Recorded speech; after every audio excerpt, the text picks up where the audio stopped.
Allahumma salli wa sallim ala Sayyidina Muhammad wa ala ali Sayyidina Muhammad.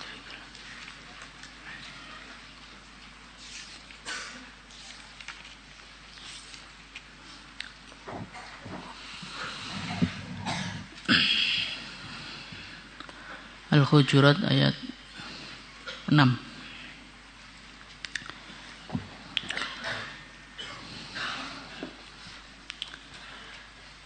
Bismillahirrahmanirrahim. Ya ayyuhalladzina amanu in ja'akum fasiqun binaba'in fatabayyanu جاءكم فاسق بنبأ فتبينوا أن تصيبوا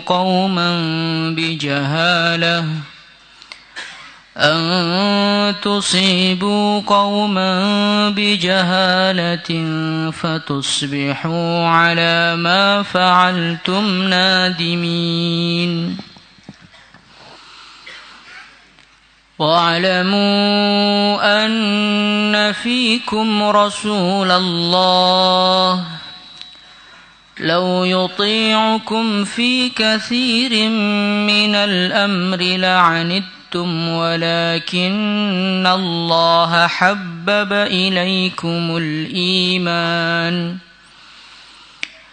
ولكن الله حبب إليكم الإيمان وزينه في قلوبكم وكره إليكم الكفر والفسوق والعصيان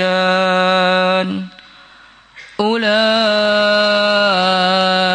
هم الراشدون فضلا من الله ونعمه Wallahu alimun hakim. Ya ayyuhalladzina wahai orang-orang amanu yang beriman semuanya. In ja'akum kalau datang kepada kalian fasikun seorang yang fasik. Dia datang binaba'in dengan membawa suatu berita. Fatabayyanu maka telitilah kebenarannya. Ang tusibu agar kalian tidak mencelakakan kauman satu kaum. Bijahalatin karena suatu kebodohan, suatu kecerobohan. Fatusbihu maka akhirnya kalian semua menjadi alama atas perbuatan fa'altum yang kalian semua perbuat. Kalian menjadi nadimina orang-orang yang menyesal. Wa'alamu dan ketahuilah anna fikum bahwasannya di dalam kalian Rasulullah, di tengah-tengah kalian Rasulullah ada Rasulullah sallallahu alaihi wasallam. Lau yuti'ukum andai kata baginda Nabi Muhammad sallallahu alaihi wasallam beliau menuruti kalian. Fi kathirin di dalam hal yang banyak minal amri dari hal. La'anittum maka kalian semua akan mendapatkan kesusahan.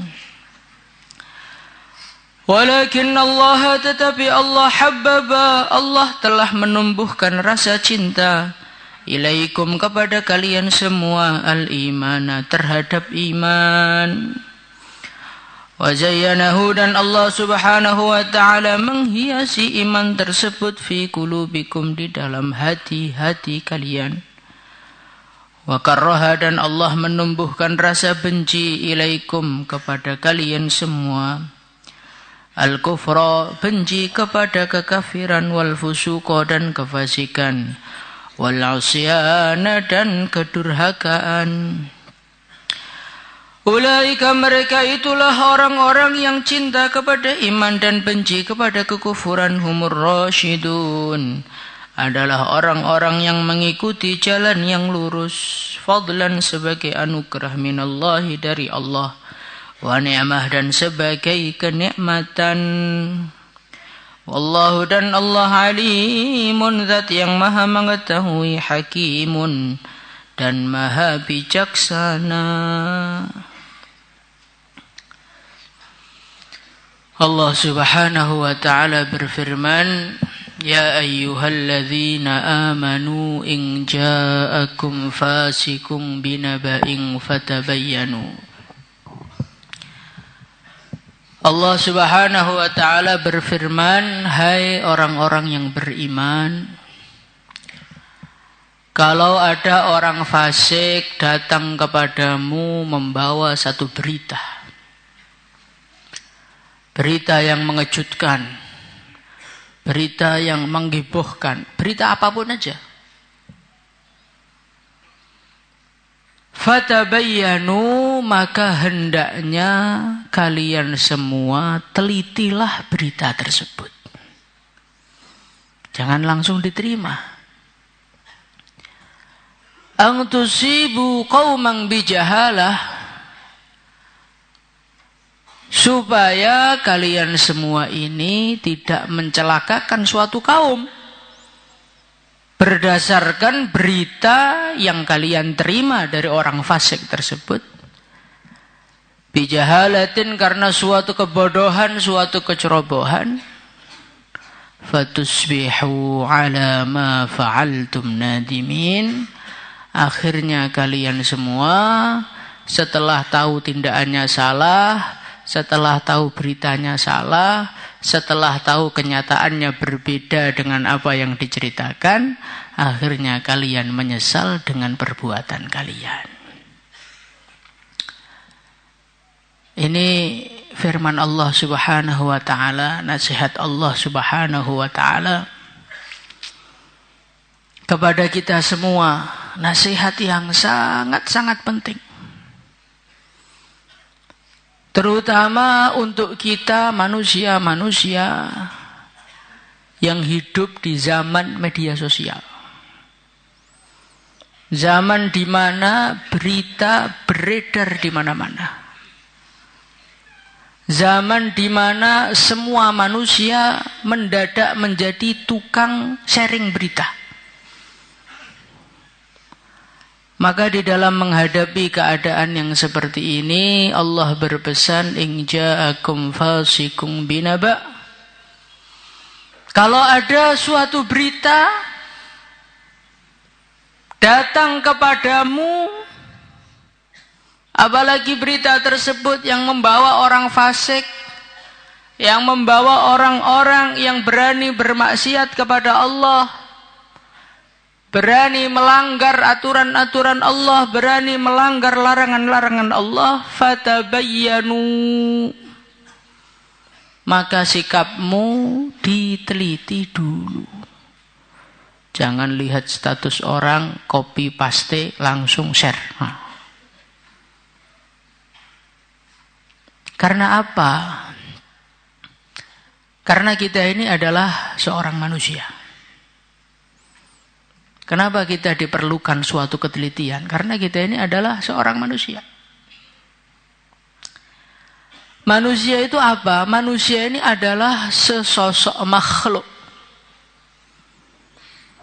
yang semua gerakannya, ucapannya, langkahnya, gerak-geriknya, keputusannya, keinginannya, marahnya, semua dikendalikan oleh segumpal daging yang ada di dalam dirinya.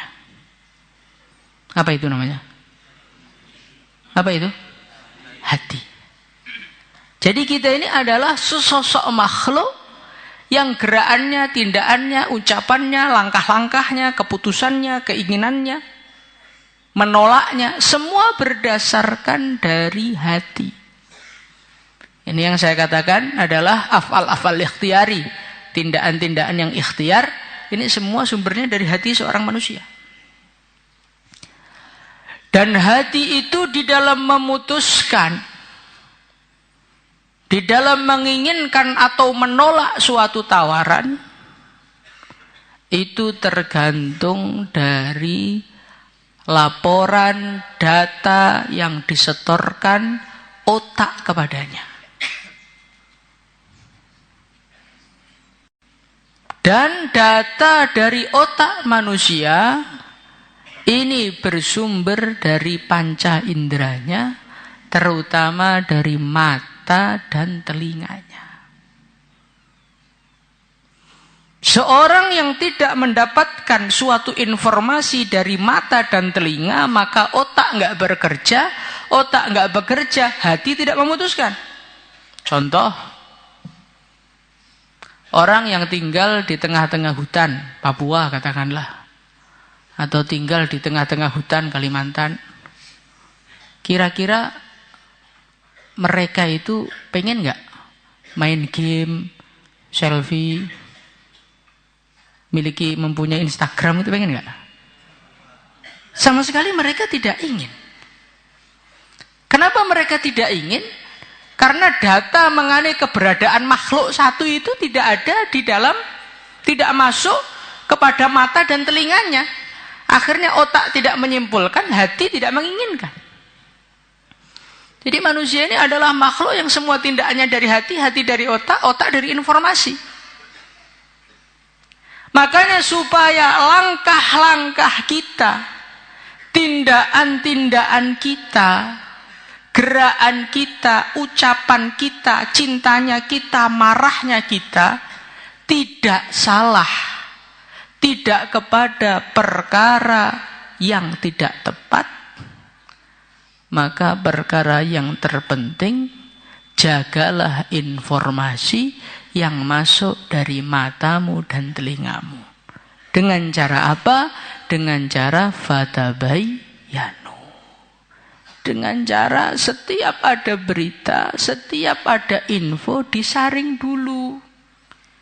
Diteliti dulu kebenarannya.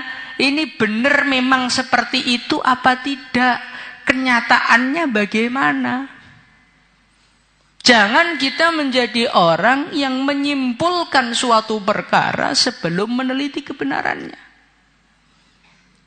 Kalau kita menyimpulkan suatu perkara sebelum meneliti kebenarannya, akhirnya kita nanti akan bertindak secara tergesa-gesa, yang mana tindakan itu berdasarkan dari berita yang belum jelas kebenarannya, akhirnya lebih banyak salahnya dibandingkan benarnya. Angtusibu qaumang bijahalah. Akhirnya kita bertindak tindakan-tindakan yang tidak benar, keputusan-keputusan yang tidak benar, langkah-langkah yang tidak benar, gara-gara langsung menerima suatu berita. Kenapa kita harus fatabayyanu?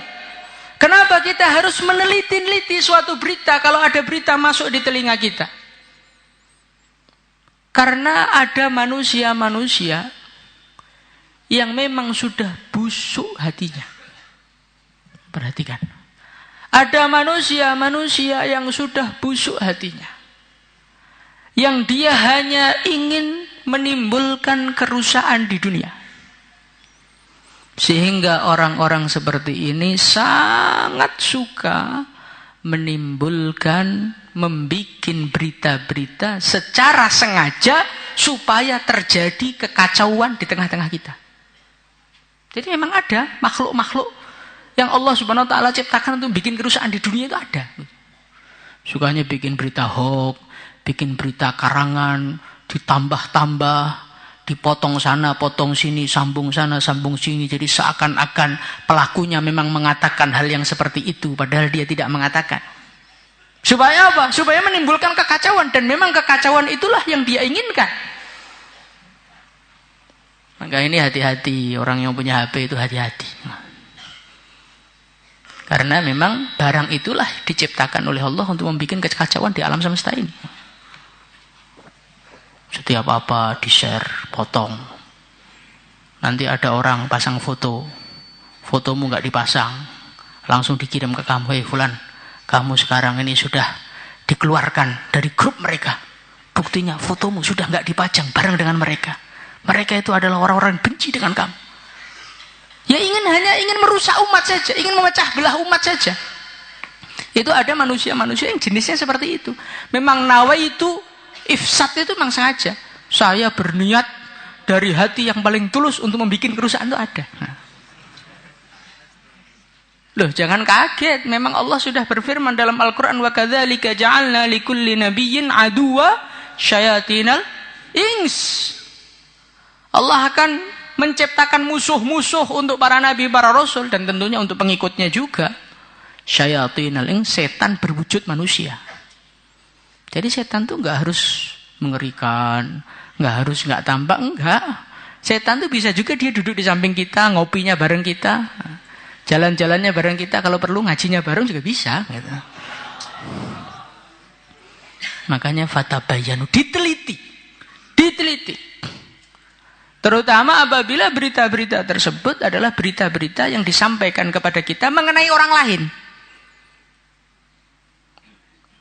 Ada orang datang, "Hei Pak, Fulan bin Fulan tuh begini-begini, Fulan bin Fulan begini-begini, Fulan bin Fulan tuh mengatakan begini, merencanakan begini, dia itu niatnya seperti ini."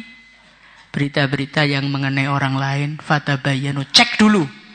Caranya gimana? Datangi orangnya langsung. Datangi orangnya, "Saya dengar kamu mengatakan begini-begini, kamu menginginkan begini-begini, benar apa tidak?" Begitu. Orang Islam tuh begitu. Bukan baru dapat berita mengenai orang lain, langsung diolah, langsung disimpulkan, "Oh, dia sekarang sudah rusak, dia sekarang sudah sesat, dia sekarang sudah menimbulkan kekacauan karena mengatakan begini-begini," padahal yang menyampaikan kepada kita adalah orang-orang fasik. Orang-orang yang memang menginginkan kita rusak, menginginkan kita hancur, menginginkan kita pecah. Maka fatabayanu ini harus kita jadikan pegangan dalam hidup kita, insyaallah. Penyebab pertama, memang kenapa kita harus meneliti? Karena memang ada manusia-manusia yang ingin kerusakan. Yang kedua kali, ada manusia-manusia dia tidak ingin membikin kerusakan, tidak. Dia tidak ingin membawa berita bohong, tidak. Tetapi orang yang kedua ini adalah orang yang tergesa-gesa di dalam menyimpulkan. Ataupun dia berusaha menyimpulkan, ternyata kesimpulannya salah. Maka dalam kondisi seperti ini pun kita harus meneliti supaya tidak salah di dalam langkah kita. Dan ini pernah terjadi di zaman Rasulullah Shallallahu Alaihi Wasallam. Dan ini jugalah yang menyebabkan ayat ini diturunkan Allah kepada baginda Nabi. Suatu ketika datanglah utusan dari Bani Mustalik. Mereka mengatakan, "Ya Rasulullah Shallallahu Alaihi Wasallam, ini kami orang-orang Bani Mustalik ini yang sudah waktunya zakat. Kami alhamdulillah sudah menyiapkan semuanya. Kami alhamdulillah sudah kami tata semuanya. Tinggal kami menanti utusan dari engkau untuk mengambil zakatnya." Maka Rasulullah Shallallahu Alaihi Wasallam sangat bergembira mendengarkan laporan Bani Mustalik. Akhirnya baginda Nabi Muhammad Shallallahu Alaihi Wasallam beliau memanggil seorang sahabat, namanya Sayyidina Walid ibnu Uqbah ibnu Abi Mu'aid.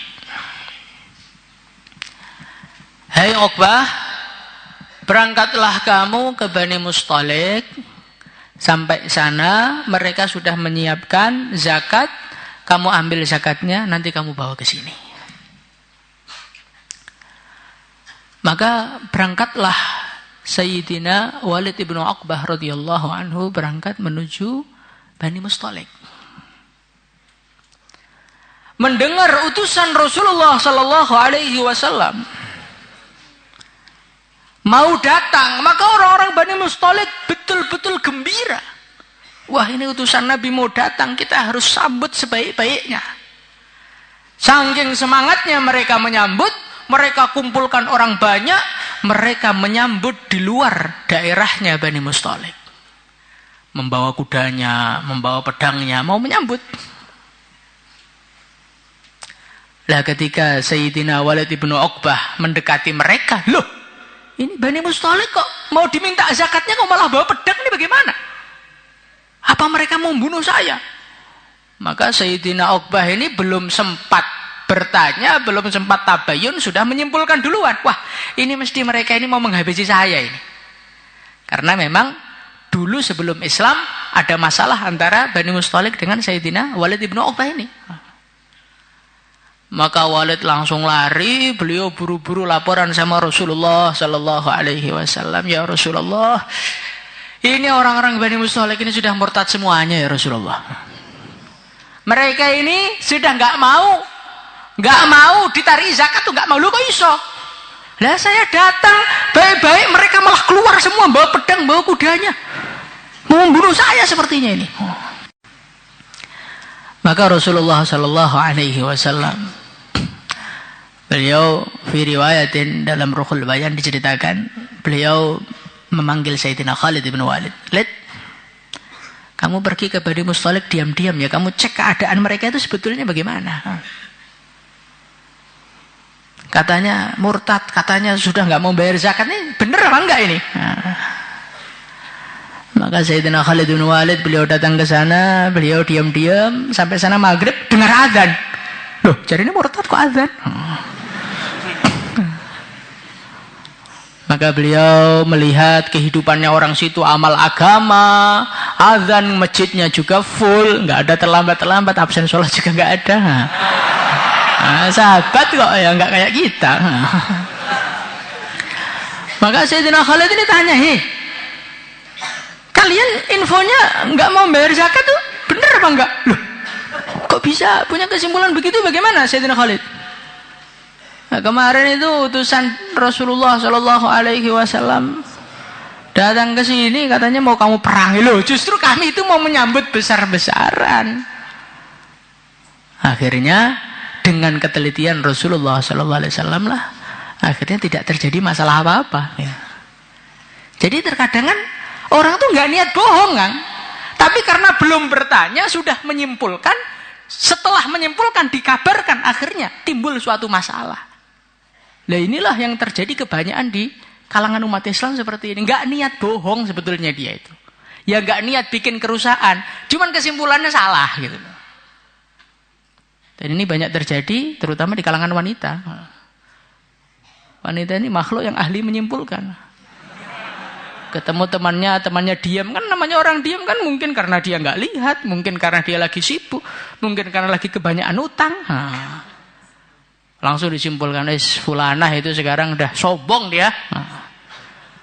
Ketemu sama saya nyapa aja tidak. Nah ini namanya fasikum binaba'in ini seperti ini. Fasikotun binaba'in ya seperti ini. Datang membawa berita-berita yang nggak jelas, belum tentu kebenarannya sudah di-share kemana-mana. Maka dari itu fatabayyanu, tabayyun, diteliti biar nggak salah langkah, diteliti. Dikatakan dalam satu riwayat at-tabayyun minallah wal ajalah minasyaitan. Orang itu suka meneliti, penelitian itu dari Allah, teliti itu dari Allah, wal ajalah minasyaitan, keburu-buru itu dari syaitan. Keburu-buru menyimpulkan, keburu-buru mengeser, keburu-buru menyebar berita itu dari syaitan. Maka dari itu harus belajar teliti, insyaallah ya. Kemudian di sini ada pelajaran fasikum binaba'in. In ja'akum fasikum binaba'in. Kalau ada orang fasik membawa berita. Bukan in ja'akum rajulun binaba'in, in ja'akum fasikun. Ini memberikan indikasi, kata sebagian ulama, memberikan indikasi. Orang yang suka nyebar-nyebar berita itu biasanya ada indikasi imannya bermasalah. Gitu. Suka bikin status, suka share video, suka share aktivitas apa. Orang tukang share-share itu biasanya hatinya bermasalah. Seorang itu nggak usah seperti itu.